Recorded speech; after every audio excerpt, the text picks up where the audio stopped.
कि जो कश्यप ऋषि थे उनकी दो पत्नी थी, दिति और अदिति। दिति के दैत्य हुए, अदिति के देवता हुए। ये एक ही पिता की संतान है, दैत्य और देवता, लेकिन फिर भी आपस में लड़ते हैं और झगड़ते हैं। ये दुनिया की रीत चली आ रही है। हमारे तुम्हारे बीच में भी ये लड़ाई झगड़े बांट छूट के पीछे होते चले आ रहे हैं। ये सृष्टि की रचना हुई जभी से प्रारंभ हो गई। वो भी एक ही पिता के संतान है, दैत्य और देवता, लेकिन वो भी लड़ते और झगड़ते। बंधुओं, बताया जाता है कि दिति शाम के समय एक दिन कामातुर हुई, उनके अंदर काम वासना जग गई। कश्यप जी ने मना किया, देवी इस समय अगर हम काम वासना संभोग करेंगे तो बहुत बड़ा पाप लगेगा, और जो संतान भी हमें प्राप्त होगी ना, वो हमारी संतान राक्षस होगी। लेकिन नहीं मानी। समझाया, देवी इस समय भोलेनाथ का पहरा रहता है। जब दोनों वक्त मिलते हैं ना शाम को, तो भगवान शिव का पहरा रहता है सज्जनों। उस समय कभी हमें विषय वासना संभोग नहीं करना चाहिए। आज दिति नहीं मानी तो आगे चलकर के क्या, उनके जो संतान हुई वो राक्षस हुई। दो पुत्र हुए, हिडाच और हिरण्यकश्यप। लेकिन ये राक्षस कैसे हुए और क्यों हुए? कोई ना कोई तो कारण होगा। बंधुओं, बताया जाता है कि ये हिडाच और हिरण्यकश्यप पूर्व जन्म में भगवान नारायण के ये पार्षद थे। इनका नाम था जय और विजय। क्या नाम था? जय और विजय। एक बार सनक, सनंदन, सनातन और सनंद कुमार भगवान नारायण के दर्शन करने के लिए बैकुंठ में जा रहे। 6 दरवाजे पार कर गए। कितने? 6 दरवाजे। 7वें दरवाजे पर पहुंचे तो जय विजय नाम के पार्षद ने इन्हें रोक दिया, आगे नहीं जा सकते आप। जब इन्हें रोका तो सनक, सनंदन, सनातन और सनंद कुमार ने श्राप दिया कि आपने हमारे भजन में, भगवान दर्शन में विघ्न डाला है। हम आपको श्राप देते हैं कि आप 3 जन्मों के लिए राक्षस, कितने जन्मों के लिए?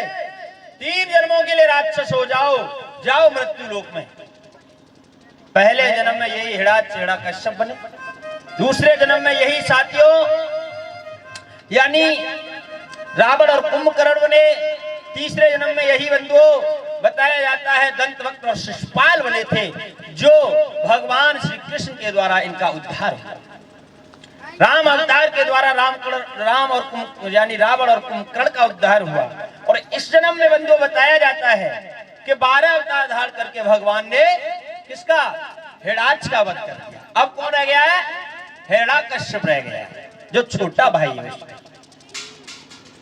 आइए प्रसंग की ओर चलते ही बताया जाता है प्रसूति का विवाह किसके साथ?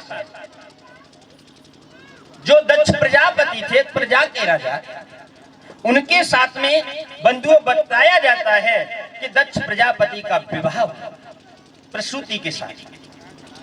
जब प्रसूति के साथ में दक्ष प्रजापति का विवाह हुआ है, बड़े आनंद के साथ में रह रहे हैं। आगे इनके जो संतान हुई बताया जाता है कि इनके यहाँ 16 कन्याएं हुई। कितनी हुई? 16 कन्याएं हुई इनको। जो बताया गया है कि 13 उन्होंने धर्म को, और 1 अग्नि को, और 1 पितृगण को, और जो 16 भी कन्या थी जिनका नाम था सती, उनका विवाह भोले बाबा जी के साथ में, भोले बाबा जी के साथ में हो गया। और कैलाश पर्वत पर बड़े आनंद के साथ में रहे। समय गुजरने लगा, बहुत समय हो गया।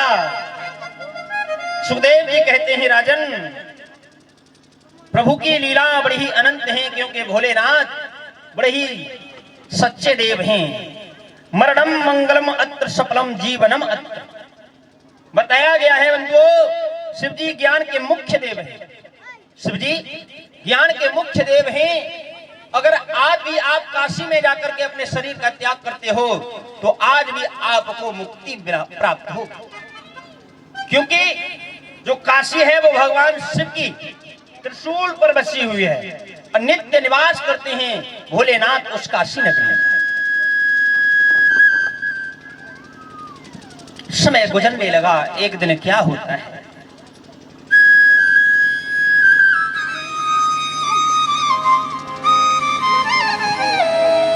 एक बार